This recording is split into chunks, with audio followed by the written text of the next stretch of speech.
Buying a car during the coronavirus. Is right now a good time to buy, or should you wait a little bit? Maybe you've been in the market for a new car, but you're not sure if you should pull the trigger yet. What if I had some information that might help you make a decision? Spoiler alert, I do. In this video, we're going to talk about the auto industry and kind of different factors that might help you make a better decision if you're thinking about getting a car, whether it's new or used. So please stay tuned for all that and more. It's Crystal with the Cash Compass. All right, welcome back. I am here to teach you all the things that you should have learned in school about money, but for whatever reason, they forgot to mention it. Please be sure to subscribe because we talk about everything from personal finance to investing to the economy.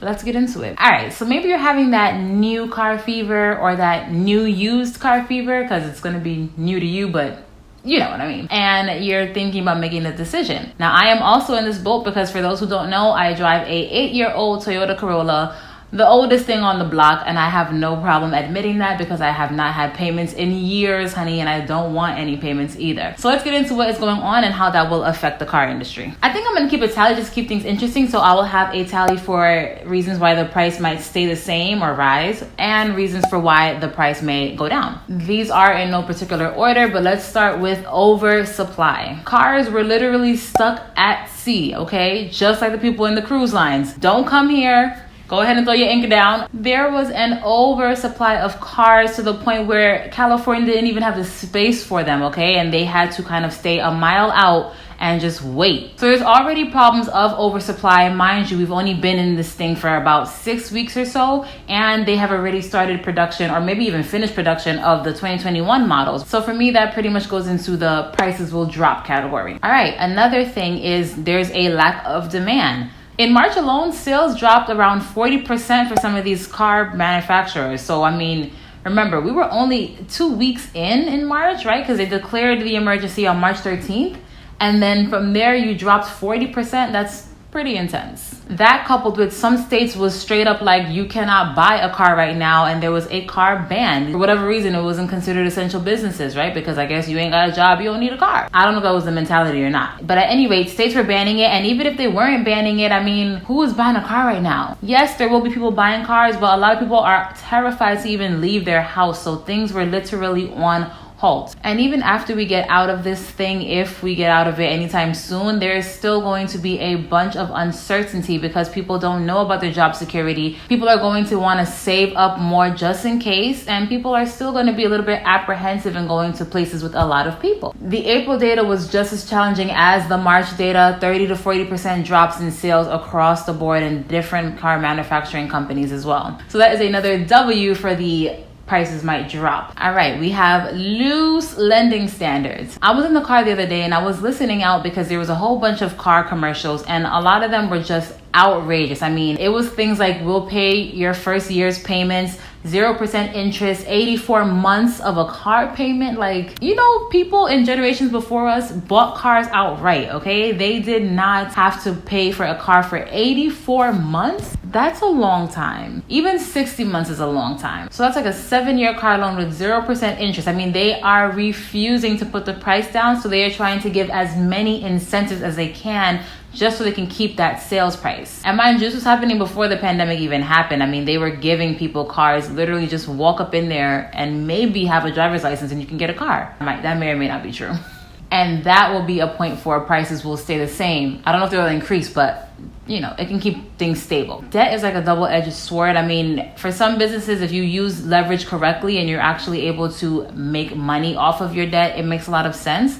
But for things like this, where you're gonna be in a car loan for 7 years, I mean, let's be honest, if we didn't have access to this debt, we wouldn't even be able to have car prices that high because people would not be able to afford it. Most people cannot even come up with $400. So debt, although it's helpful, it also causes the reason why we need the debt is because of the debt. It's like a weird never-ending circle. Next are repossessions. So before the pandemic even happened, there were a lot of people 90 days delinquent on their payments, more than normal. That was one of those kind of leading factors of there's going to be some sort of disturbance in the market because people were becoming more and more delinquent on their loans. Like I said before, these really loose lending standards allowed people who probably did not deserve to get that car into that car loan with absolutely disgusting interest rates. I mean, some people will pay upwards of 16, 17% just to get into a car because they have challenged credit. Now, I obviously want everybody to have their wheels, get from point A to point B, but it will put people in a very bad position like we are seeing now, because a lot of people's cars are getting repossessed.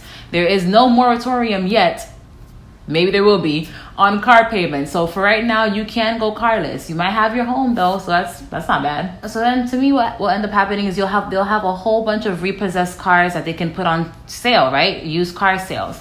So that will be an increase in the amount of used cars added to the lot. That coupled with the fact that people will be also turning in their leases, right? Once their car is finished lease, they can turn that car in. Yes, they have been extending some of these leases out for certain people, but they'll have those going in too. That plus the fact that auction sales, which is where most of like the car buying happens, at least at the wholesale level, correct me if I'm wrong, but that's what I understand. Auction sales came to a grinding halt because, like I mentioned before, some places were not even allowed to sell cars. So then we have a buildup of all of those sales too. All of that goes right back to the oversupply, but for the used car side. I mean, there's going to be a lot of used cars on the market because there is nowhere for these cars to go. And quite obviously, that is a point for the cars will crash. Well, we don't want the cars to crash. Car prices will crash. Next point is the government coming to save the day. Government stimulus. In this weird twisted economy that we live in, unfortunately, instead of people getting, rightly punished for poor business models, not really managing their money well, they just get a bailout on the taxpayers' back, okay? And this may be no different. Because they are having so many struggles with sales plunging, they're not able to keep all this inventory even in the country. They have to let it just kind of sit out there in the sea. They are absolutely hurting, and no kidding, so is a lot of people who lost their jobs. Unfortunately, we don't have the printing press phone number right on hand. And because of that, they are likely to get some sort of stimulus. And if they can get that stimulus, and there's not really much motivation to put the prices down, right? Because normally you put the prices down because you're trying to get that inventory out there. But if you're having the government subsidizing you and kind of helping you keep afloat, then you can keep those prices up just a little bit longer. See how much you can kind of squeeze out of the consumer who's already kind of strapped for cash. So if they are able to get a bailout, that would help keep them afloat, and that would be a point for the prices will be staying up or remaining the same. But yeah, overall, to me, there's a much stronger argument for prices going down just because there are so many cars literally out there in the sea. They were talking about putting them in the fairgrounds, just trying to find any inch of space to kind of keep these cars. Demand dropping off the roof. To me, it's definitely a combination for car price disaster, which might be working in your advantage if you're somebody who does want to get a car. All right, that's all the points that I have. If you do have any other points, you can drop it below after you stop by the like button real quick. I personally think that the used car industry might get hit first. And from what I was looking around at, they were saying maybe wait till the end of summer and see where prices are then. Because at that point, they might get desperate. We'll get a better picture of what's going on in the economy and if we'll see this V-shaped recovery, which I highly doubt. But it doesn't hurt to kind of stick around and just wait. If you can kind of ride your car till the wheels fall off, honestly, you should do it regardless, right? Like if my car can go another 5 years, why not? I don't really need to be in anything new unless my life is in danger, right? Like if my car is not performing that well, then maybe. Now for new cars, they might hold on a little bit more. From what I understand, the money is really made in the used car industry. And if people aren't buying those cars, then they have to kind of get rid of those. But from what I understand, new cars, they try to really be firm and they make most of their money during the financing process.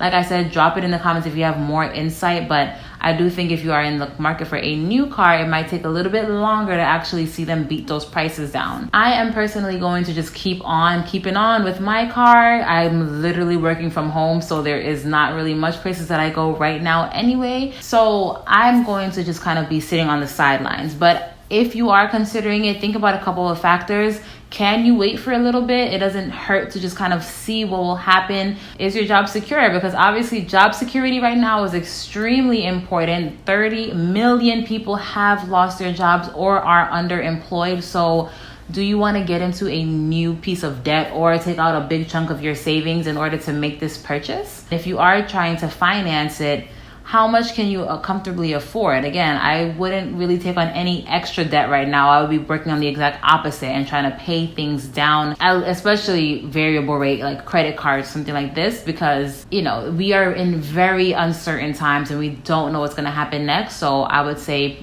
err on the side of caution and don't get into anything that will end up screwing you later. Being car poor is never cool, so you don't want to have a car but nothing else, right? That would suck. All right, that will do it. If you like this video, then please like this video, share it with your friends, and if you have nothing else going on, you know what to do. Binge watch me. And until next time, keep your money up.